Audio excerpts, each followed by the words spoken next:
السلام علیکم ورحمۃ اللہ وبرکاتہ۔ کیسے ہیں آپ سب؟ امید کرتی ہوں آپ سب ایمان صحت کی بہترین حالت میں ہوں گے۔ دعا ہے اللہ پاک ہم سب کو توحید پر قائم رکھے، آمین ثم آمین۔ پیاری ماؤں بہنوں، آج کا ہمارا جو موضوع ہے وہ ہے عورت کا لباس۔ عورت کا لباس کیسا ہونا چاہیے، عورت اپنے لباس کو کیسا پہننا چاہیے اس کو۔ تو سنو میری پیاری بہنوں، سنو، ٹخنوں سے اوپر شلوار، کندھوں تک بازو اور دوپٹہ غائب کیا۔ کیا یہی بنت ہوا کا لباس ہے؟ کیا یہی جنتی عورتوں کا لباس ہے؟ اپنی قدر کرو، اس رب نے آپ کو مسلمان پیدا کیا ہے اور اس سے بڑا احسان اور کوئی نہیں ہو سکتا۔ اپنے لباس کو درست کر لو، کہیں یہ نہ ہو آج ذرا سے فیشن پر کل بڑی سزا جھیلنی پڑ جائے۔ استغفر اللہ، ایسا ہو سکتا ہے۔ خوبصورت لباس ضرور پہنے اور ایسا پہنے کہ جب بھی اللہ کے پاس جانے کا وقت آئے تو آپ کے دل میں روشنی ہو کہ اللہ آپ کو پسندیدہ لباس میں اللہ کے پاس جا رہے ہیں۔ آج کل جو ہے عورت مرد کا لباس اور مرد عورتوں کا لباس پہن رہے ہیں۔ آج کل جو عورتوں نے اپنے بالوں کے فیشن بنائے ہوئے ہیں، مردوں کے بال جو بڑے ہو گئے ہیں، کندھوں سے بھی نیچے آ گئے ہیں، اور عورتوں کے تو بالکل ہے ہی نہیں ہے، بال بالکل ختم ہی ہو گئے ہیں۔ حضرت ابو ہریرہ رضی اللہ تعالیٰ عنہ سے روایت ہے کہ رسول کریم صلی اللہ علیہ وآلہ وسلم نے زنانہ لباس پہننے والے مرد اور مردانہ لباس پہننے والی عورت پر لعنت فرمائی ہے۔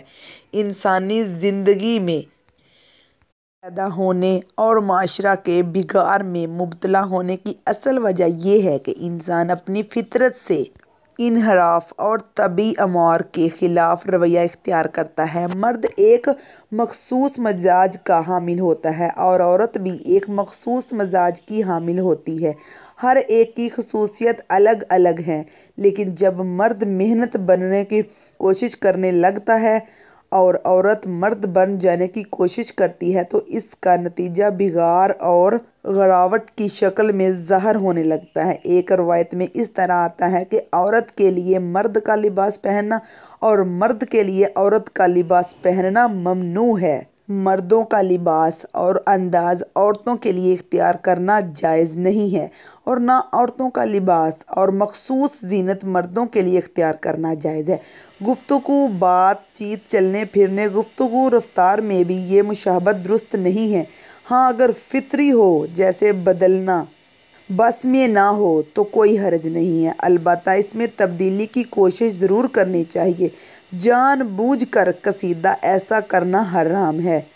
اسی بنا پر رسول کریم صلی اللہ علیہ وآلہ وسلم نے مردوں کو زرد رنگ کے کپڑے پہننے سے منع فرمایا۔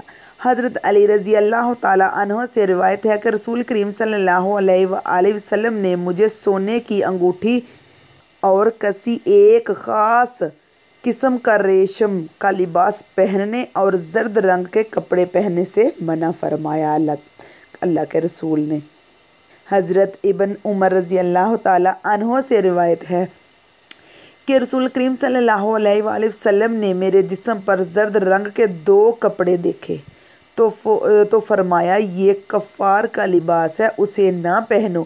یعنی جو عورت لباس وغیرہ میں مرد کا طریقہ اختیار کرے یا جو مرد عورتوں کسی طرز پسند کرے، اس پر لعنت ہے۔ آج کل کے جدید معاشرے میں یہ بیماری بہت عام ہے اور اس کی اتنی شدت ہو گئی ہے، شدید عدت سے غافل اور لاپرواہ ہو کر عورتوں کی ایک بڑی تعداد اس کو اختیار کرتے ہوئے بالکل بھی ہچکچاہٹ محسوس نہیں کرتے، اور اس میں سرفہرست مردانہ لباس کا زیب تن کرنا اور مردوں کی طرح سر کے بال کٹوانا لعنت دراصل ایک بددعا ہے جس کے معنی اللہ کی رحمت سے دور ہونے اور محروم ہونے کے ہیں۔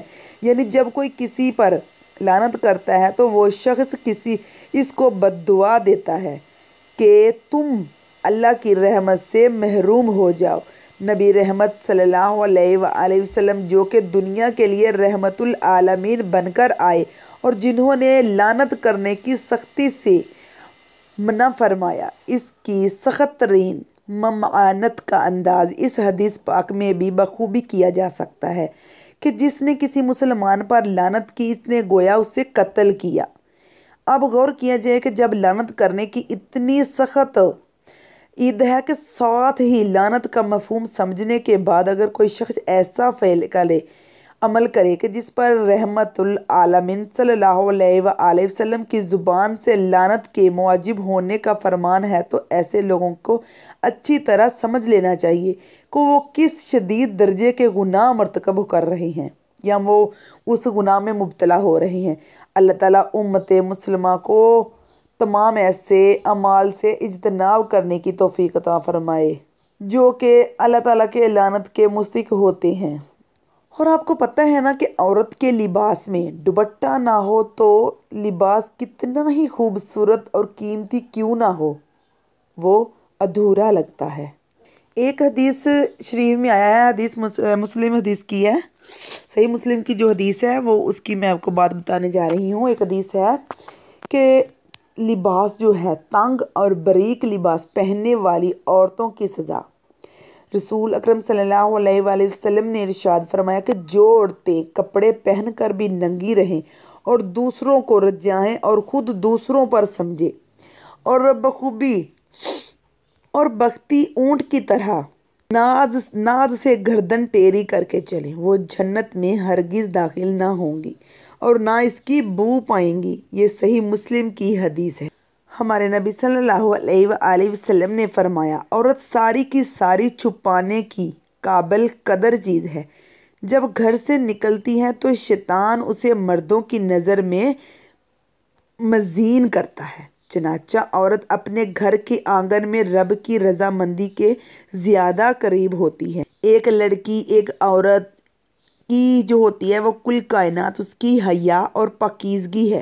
تو سنو میری پیاری بہنوں، میری پیاری اسلام کی بہنوں، تم پر صرف عبایا اور شریعت کے مطابق لباس ہی جچتا ہے۔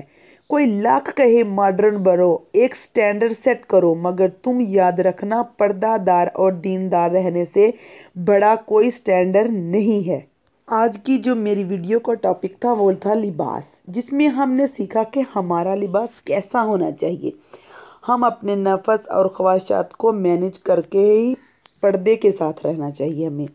اگر ہم پر کسی کا سب سے زیادہ کنٹرول ہو تو وہ نفس کا ہے، کیونکہ یہی ہمیں ہر برائی کی طرف مائل کرتا ہے۔ نفس کو پاک نہیں کیا جا سکتا، تو یہ تو قرآن میں بھی کہا گیا ہے جب حضرت یوسف علیہ السلام نے کہا کہ بے شک میں اپنے نفس کو پاک نہیں کہتا، وہ تو برائی کا ہی حکم دیتا ہے۔ تو اپنے نفس کو کبھی بھی کمزور مت سمجھے، اس پر ہمیشہ کنٹرول رکھیں، کیونکہ اگر نفس کے ہاتھ میں آپ کا ریموٹ کنٹرول آ گیا تو پھر بہت مشکل ہو جائے گا منزل کی جانب بڑھنا۔ انشاءاللہ ہمیشہ اپنے نفس کا ریموٹ کنٹرول اپنے ہاتھ میں رکھے تاکہ آسانی رہے۔ آپ کا نفس آپ کے کنٹرول میں رہے گا تو آپ کی خواہشات بھی آپ کے کنٹرول میں رہیں گی، کیونکہ یہی وہ دو چیزیں ہیں جو انسان کو جنت میں بھی لے جاتی ہیں اور جہنم میں بھی۔ تو جنت کو پانے کے لیے ضروری ہے اپنے نفس پر کنٹرول کیا جائے۔ تو آج ہم نے بات کی لباس کی طرف، یہ ہمارا ٹاپک تھا لباس کا آج۔ اللہ تعالیٰ ہم سب ماؤں بہنوں کو اللہ تعالیٰ اس پر عمل کرنے کی توفیق دے، آمین ثم آمین۔ جاتے جاتے میری چھوٹی سی آپ سے ریکویسٹ ہے کہ آپ پلیز میری ویڈیو کو شیئر ضرور کیا کیے تاکہ کسی کا بھلا ہو سکے، اور میرے چینل کو سبسکرائب ضرور کیجیے گا۔ جزاک اللہ خیرا کثیرا۔